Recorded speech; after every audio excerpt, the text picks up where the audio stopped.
और देखिए, आजकल पाकिस्तान की राजधानी इस्लामाबाद में ज्यादातर लोग भारत की राजधानी दिल्ली के चुनाव के नतीजों पर जमकर चर्चा कर रहे हैं। और इन नतीजों के बाद पाकिस्तान में केजरीवाल के पुराने बयान खूब वायरल भी हो रहे हैं। भारत से ज्यादा पाकिस्तानी इस बात पर मंथन कर रहे हैं कि केजरीवाल कैसे हारे, क्यों हारे। बिल्कुल, तो इसी के साथ साथ केजरीवाल नहीं हारते। केजरीवाल की हार पर पाकिस्तानियों का ये विश्लेषण देखकर आप खुद भी दंग रह जाएंगे। रिपोर्ट देखिए। दिल्ली में केजरीवाल की हार और बीजेपी की जीत के बाद पाकिस्तान में हल्ला मच गया है। केजरीवाल के वो सारे बयान इस्लामाबाद, रावलपिंडी, कराची और लाहौर में दोहराए जा रहे हैं, जिनमें दिल्ली में आम आदमी पार्टी का हारना उन्होंने असंभव कहा था। तो आप हमको नहीं हरा सकते दिल्ली के अंदर आम आदमी पार्टी। दिल्ली में हारी तो कांग्रेस भी है, लेकिन पाकिस्तान में केजरीवाल की हार पर इतनी चर्चा क्यों हो रही है? इसे समझने के लिए आपको पाकिस्तान की 1 साल पुरानी न्यूज क्लिप देखनी चाहिए।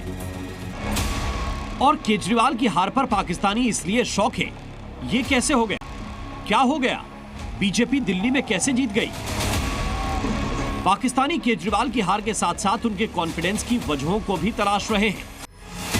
लेकिन इसके बावजूद केजरीवाल हार गए तो पाकिस्तानियों ने कहना शुरू कर दिया कि दिल्ली वालों ने मुफ्त की पॉलिटिक्स से किनारा कर लिया है।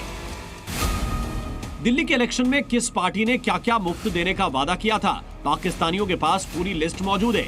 हालांकि पाकिस्तान कंगाल है और टैक्स के जरिए हुक्मरान आवाम का खून चूस रहे हैं, लेकिन पाकिस्तानी चर्चा कर रहे हैं कुछ मुफ्त मिले तो उनके वोट किधर पड़ेंगे। पाकिस्तानी इस बात पर भी मंथन कर रहे हैं कि क्या इस्लामाबाद से वो कुछ ऐसा नहीं देख पाए जिसे देखकर दिल्ली वालों ने बीजेपी को वोट कर दिया। पाकिस्तान के लोग अब इस बात का विश्लेषण भी कर रहे हैं कि आखिरकार दिल्ली वालों को केजरीवाल के शासन में क्या खटका जो उन्होंने कमल के निशान के सामने ईवीएम का बटन दबा दिया।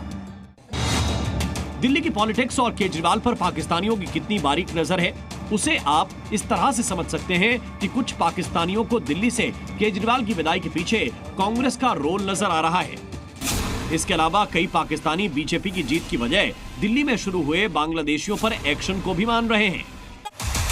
फिलहाल पाकिस्तान में केजरीवाल की छवि उस नेता की थी जो बीजेपी को टक्कर देने में सक्षम है, लेकिन उनकी हार के बाद पाकिस्तान में चर्चा का नया दौर चल पड़ा है और पाकिस्तान के हुक्मरान भी इस नतीजे से अपने लिए कुछ सबक तलाश रहे हैं। ब्यूरो रिपोर्ट, जी मीडिया।